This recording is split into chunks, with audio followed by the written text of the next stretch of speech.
wabarakatuh. Alhamdulillah bi ni'matihi tatimmu sholihat. Assalatu wassalamu ala sayyidina Muhammadin sayyidis sadat wa ala alihi wa sahbihi anjumiz zahirat.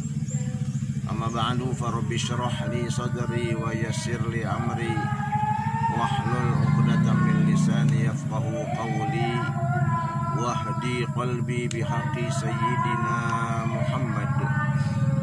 Allahumma inna nas'aluka al-futuh wal munuh wal rusuh wa salahal jasadi war ruh wa taubatan nasuh.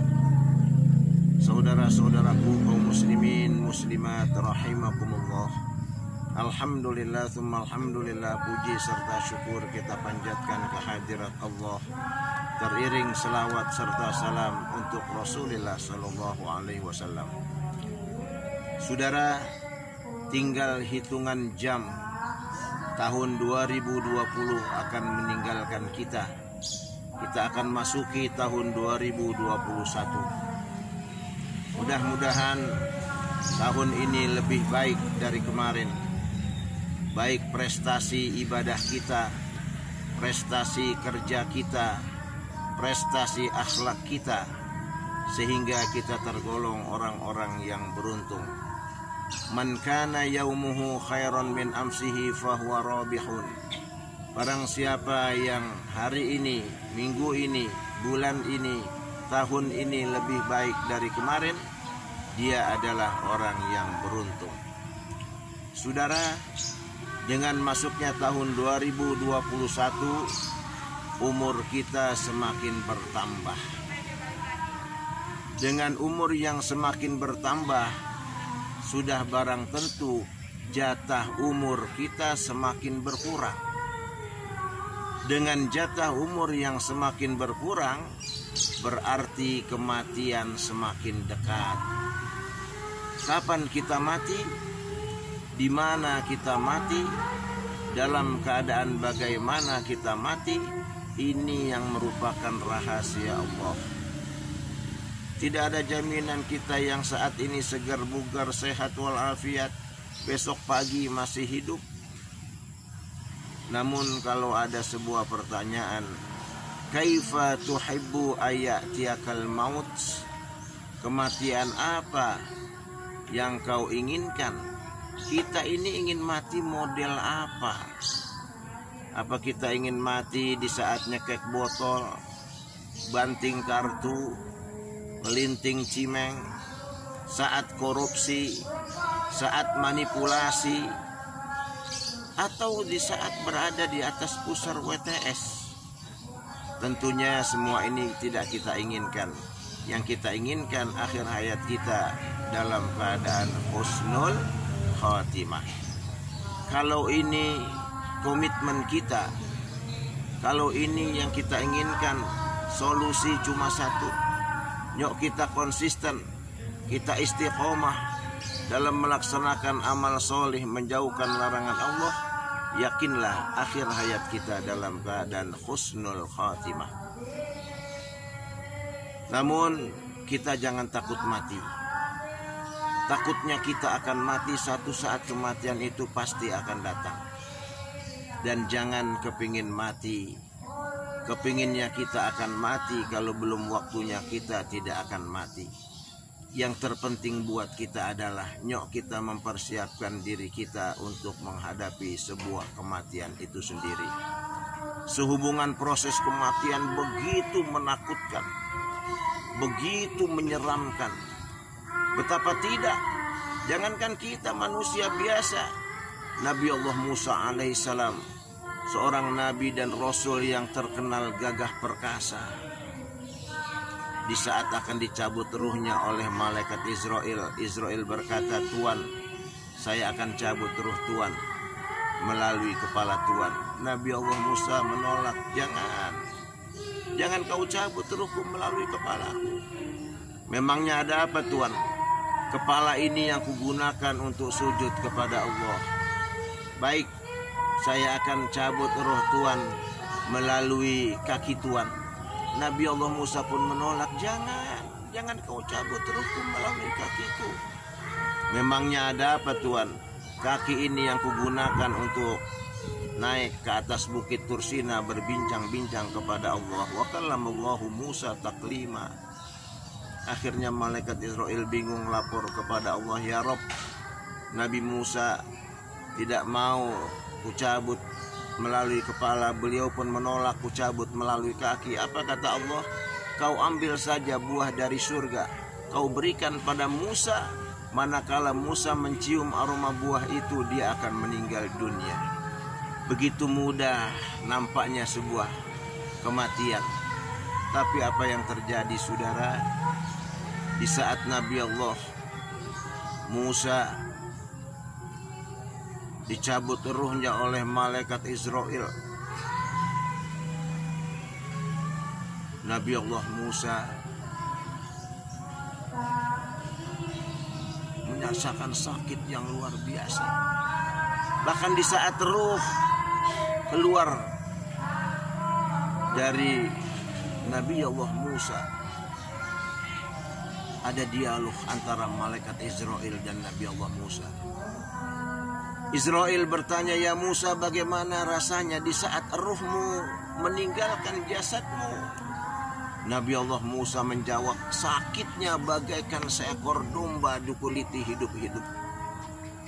Bahkan saudara, dalam sebuah kitab di sana diterangkan, di saat malaikat Israfil meniup sangkakala yang pertama, semua makhluk mati, termasuk yang meniup sangkakala. Hanya ada satu makhluk yang hidup, dialah malaikat pencabut nyawa.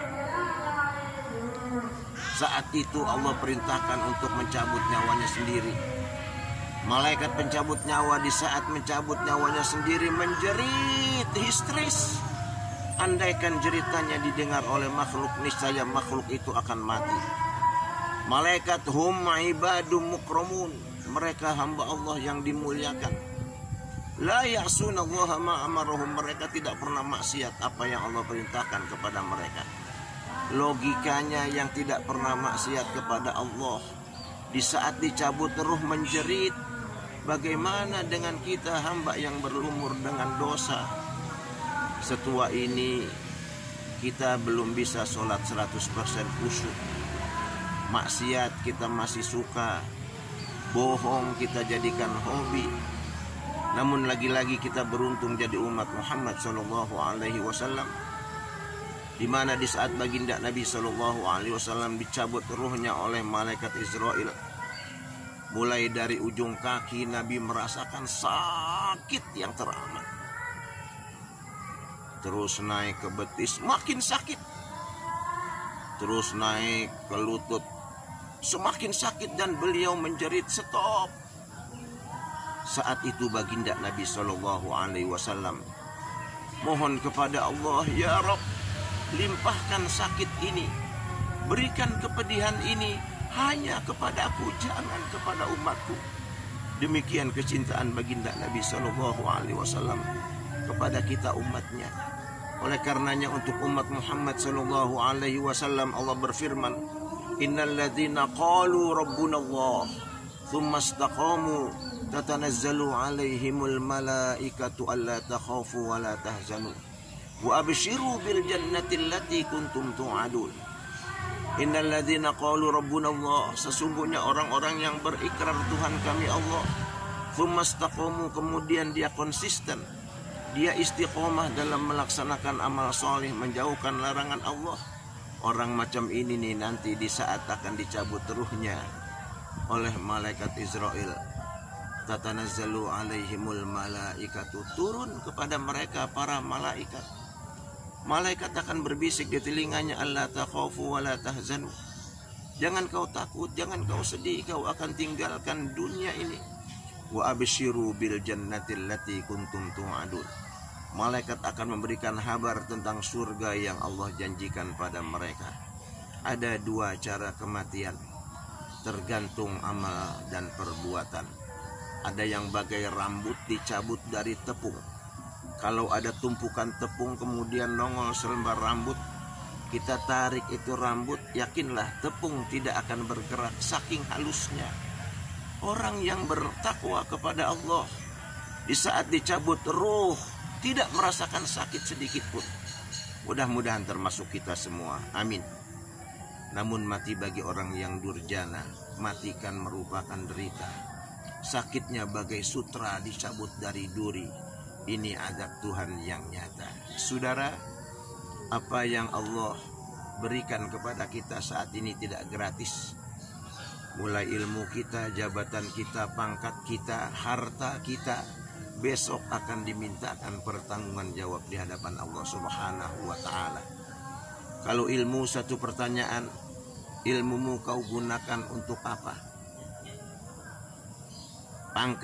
Pangkatmu kau gunakan untuk apa? Jabatanmu kau gunakan untuk apa? Tapi kalau harta, dua pertanyaan yang harus kita jawab. Min aina iktasabahu wa fima anfaqahu. Dari mana harta itu kau peroleh dan kemana kau infakkan? Dari mana kemana? Apakah harta yang saat ini kau miliki hasil korupsimu, hasil manipulasimu, hasil judimu? Wa fima anfaqahu, dan kemana kau infakkan? Dari mana kemana? Oleh karenanya, karena apa yang Allah berikan saat ini tidak gratis, saya ingin buat sebuah statement. Alangkah bodohnya orang yang mempunyai pangkat dan jabatan yang tinggi, kedudukan yang empuk, dia raup harta negara sebanyak-banyaknya sampai negara ini hancur. Nanti di saat dia kembali kepada Allah, harta haramnya dinikmati anak, cucu, cicit, sementara yang bertanggung jawab di hadapan Allah adalah dia. Oleh karenanya, mari kita jadikan apa yang Allah titipkan saat ini, baik pangkat kita, jabatan kita, ilmu kita, harta kita, mazra'atul akhirah, tanaman yang bisa kita petik di negeri akhirat. Mudah-mudahan tahun yang baru kita bisa mengisinya dengan yang lebih baik dari tahun kemarin. Baik akhlak kita, baik prestasi kerja kita, baik prestasi ibadah kita, sehingga kita tergolong orang-orang yang beruntung. Sekian dan demikian, wallahul muwaffiq ila aqwamit thoriq. Wassalamualaikum warahmatullahi wabarakatuh.